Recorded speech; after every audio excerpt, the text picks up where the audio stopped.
खाना खानु आऊ सबैजना हाय अन्जु के पस्किदियौ बहिनी मलाई एक्स्ट्रा लार्ज ओके अनि ग्यालु मलाई पनि एक्स्ट्रा लार्ज ओके अनि अमु तिमीलाई के पाएको डार्लिङ यहाँ आज यहाँनेरि चामल बनाएको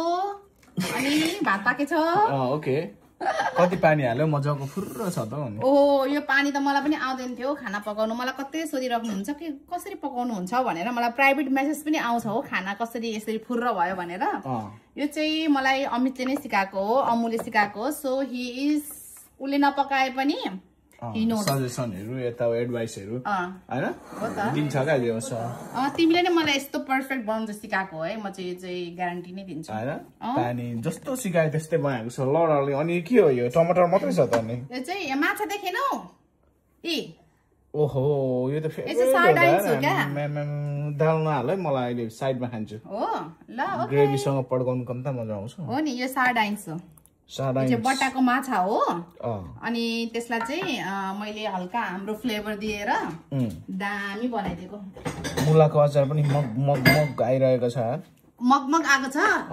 बनाएको जस्तै मिठो आएको त्यस्तो आयो भने त मिठो अनि के हो यार यो त बाल्टिङ देखिरहेको छ त यार कहाँ पानी लिनु गयो यो कुवाबाट पानी लिएर आएको नि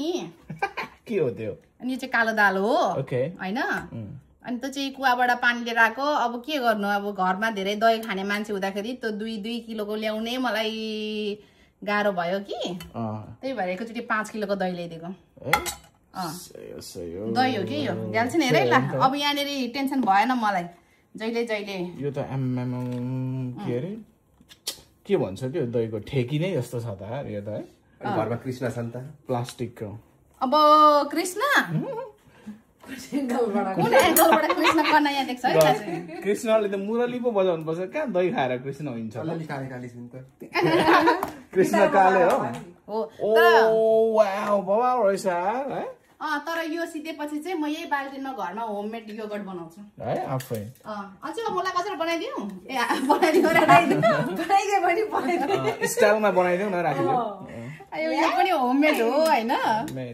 अनि होममेड म यो बनाउँछु क्या मलाई एकदम मलाई चाहिँ अहिले चाहिँ शंका लाग्यो यो बाल्टिङको लागि भए पनि किनेर यरीको अझ थ्यांक यू बहिनी ओके अनि ग्याल्छिनले चाहिँ खादैन नि त माछा त्यही भएर उलाई चाहिँ मैले त्यहाँनेरि अन्डा बनाइदिएको छु अमलेट अलराइट यो ग्याल्छिनको हो त साइडाइन्सले स्पोन्सर त गरेको हैन तर यो हैन उले देखो भने पनि एकदम खुसी हुन्छ होला यस्तो राम्रो बनाउँदो रहेछ यार भनेर है मलाई त एकदमै मन पर्छ सानोमा कति खाइन्थे यार नस्टाल्जिक फिल हुन्छ क्या कम्ता हुँदै यो ट्रस्ट